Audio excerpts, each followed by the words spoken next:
All right, we've got a new expansion by Native Instruments, and this one's all about drum and bass, and it's their 100th expansion, which is really cool. I've done a lot of expansion videos on my channel, and this one's just going to be a brief one that goes over some concepts that will apply to a whole bunch of expansions. But I should mention that because it's their 100th expansion, they've got a sale going on right now. If you pick up this one, you can get other expansions for 30% off. So I'll have an affiliate link to that in the description.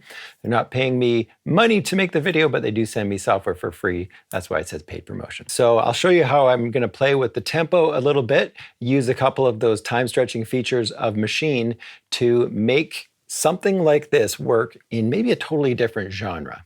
I was playing through the sounds and they were really good. I'm just not much of a drum and bass guy. And that being said, picking up something like this is very useful and can be very helpful in the future when something comes up and you need a little bit of drum and bass. Maybe you just want to go explore drum and bass for a little while, or maybe somebody needs a drum and bass type thing for something else that you're working on. Right now I'm working on video game music. I'm actually doing the music for a Paw Patrol iOS video game, which is really cool, coming out in a few weeks.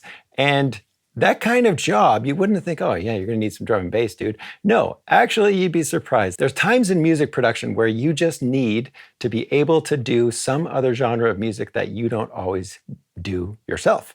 So as a composer, this comes up all the time, as a film composer, game composer. Anyways, let's check it out. Groups for Rolling Tides. So there we go right there. Let's go through a couple of these kits here and I'll show you how I might use it for something like hip hop or a little bit slower pop.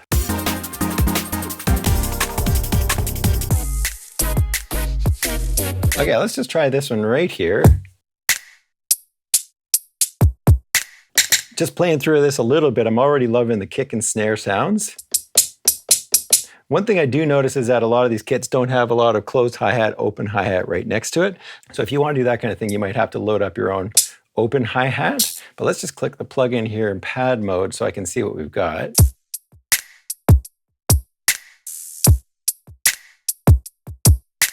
That's pretty fun right there.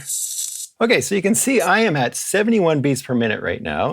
This loop here sounds terrible because it was originally at 172 beats per minute, which is typical for drum and bass. So you're gonna find a lot of loops in this expansion that are at 172 beats per minute or somewhere around that. So I need to somehow get to 71 beats per minute to be able to work with this hi-hats thing. So I'm going to do a little bit with audio and sampler that I've shown in some of my time stretching videos, just to show you how I would get this to work with this tempo. So right now this is way too slow, obviously. And I mean, 172 all going down all the way to 71 beats per minute. If this was originally a length of 8 bars, what happens if we take this down to 4 bars?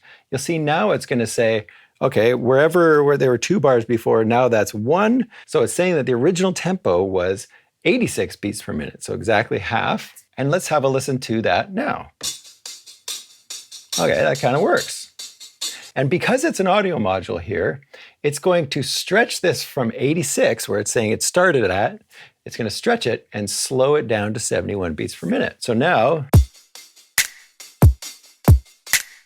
that's working perfectly. The only thing I would suggest here is, right now the way it's set is set to gate mode. So that means if I press record, watch what happens here.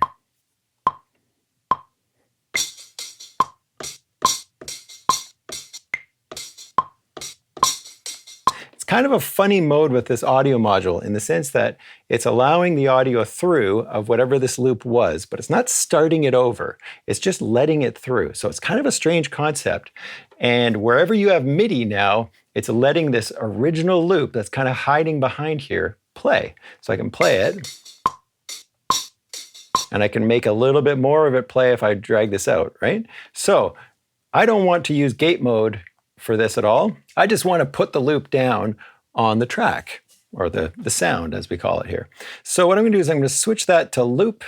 So all I have to do is double click in between my locators here, and now it's going to play. So now what I can do is just record my bass drum and snare drum.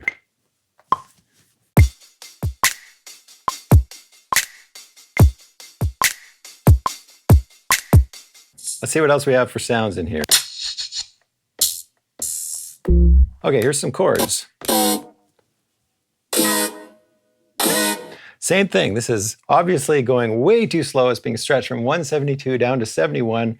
Let's take this 32 length, the original, and let's just call it 16 instead of 32. And if we call it 16 bars, now the tempo at the source is showing up as 86 beats per minute.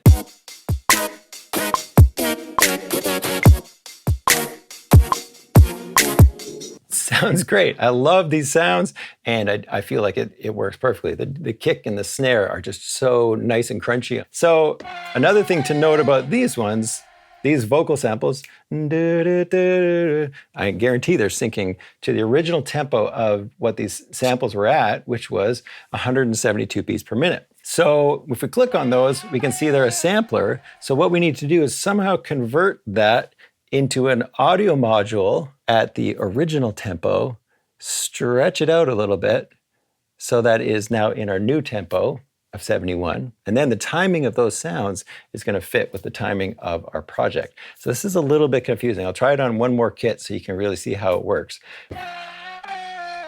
So that one right there, all I want to do is first convert that. We're going to convert it to an audio module. So now it's an audio module that's thinking it was originally at 86 beats per minute. And so now it's stretching out to fit the tempo of our song.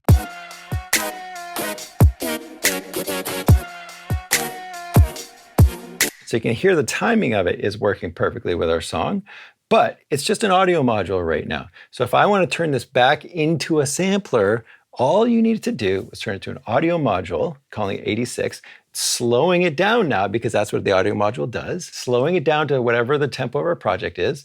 And now all we need to do if we want to put it back to a sampler, if you just want to hit it and play it over and over again, is click this little button right over here.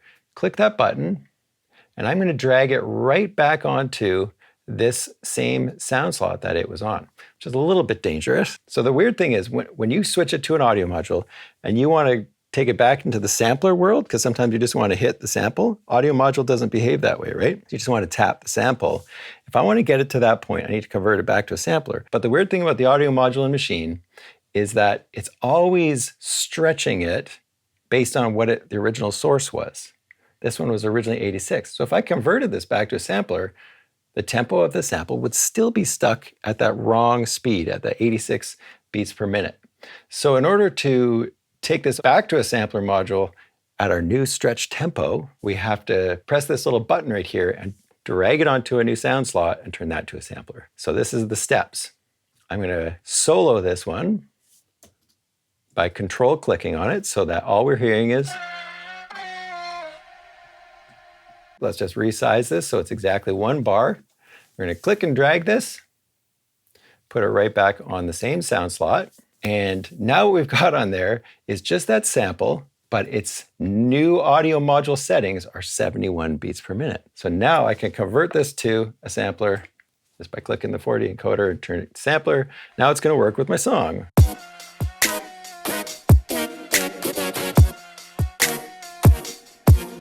So let's go over to a totally different group so you can hear something else. And I'm going to do the exact same steps again. So you can follow along, write it down, and then do the same thing with your projects. Okay, so let's load up another kit. Oh man, that sounds so good.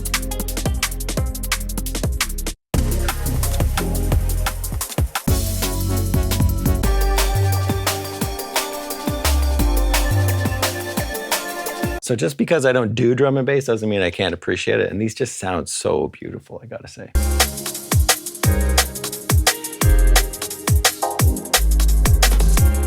Oh, this one sounds nice. Let's try this one out.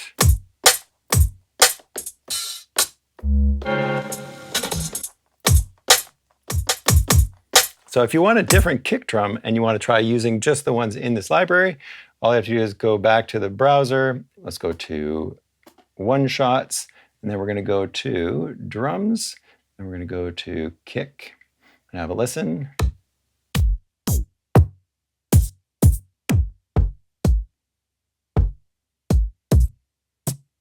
Oh, I like that kick right there. So we load it up.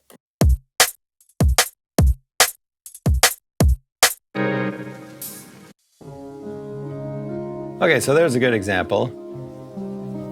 Let's say you did want to put this one in your project, stretch just a little bit. We're going to change that to 16.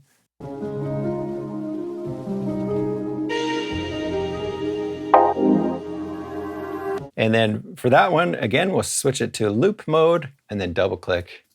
And there it is right there. Okay.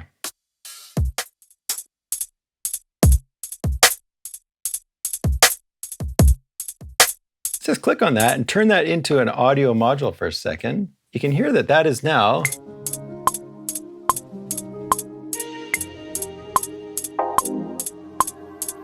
and you can see that it's actually just a loop. It's a tiny loop that's a half a bar long. And because I turned it into an audio module, now it's actually stretched it out just a little bit and is fitting again to the tempo of my song. So this is working perfectly as well. I'm just gonna leave that as an audio module for now and put some drum or bass drum and snare drum in there.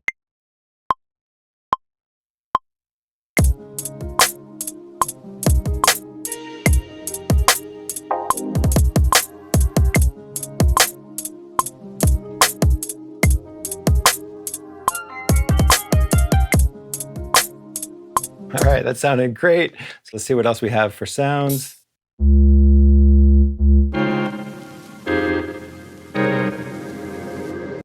Okay, there's a riser right here. And it's being stretched out like crazy because the original tempo was 174. Let's change that one to 8 bars and just see if it works. Let's put it to loop mode and double click between the locators.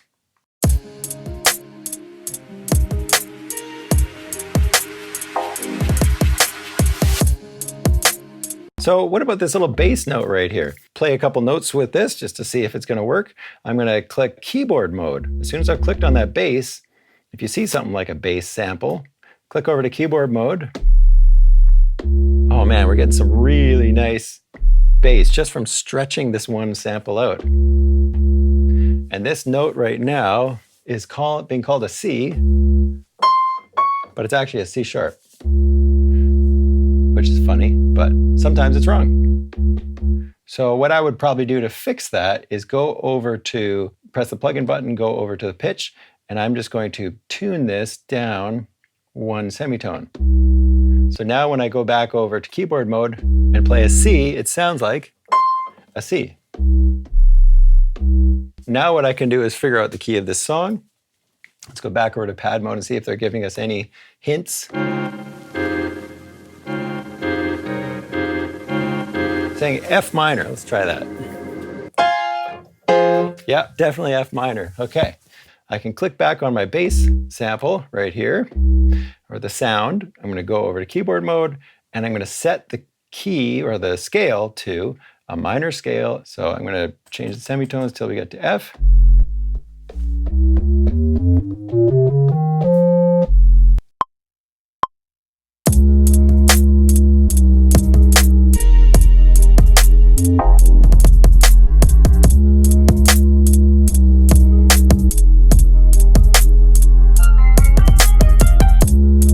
There we go. And then the other thing I could do, which would really help this little guy right here, is put a compressor on this one.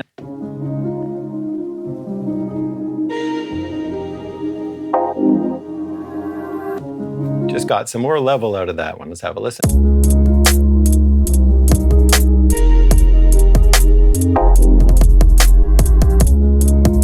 So hopefully that gives you an idea of what you can do with expansions that are either at a beats per minute that's totally different than the song that you're working on, or maybe in a totally different genre. It's kind of neat digging sounds out of different genres that were meant for something else and just changing things up, keeping things fresh. So if you're new here, hit the subscribe button and all that, and I'll see you in the next video.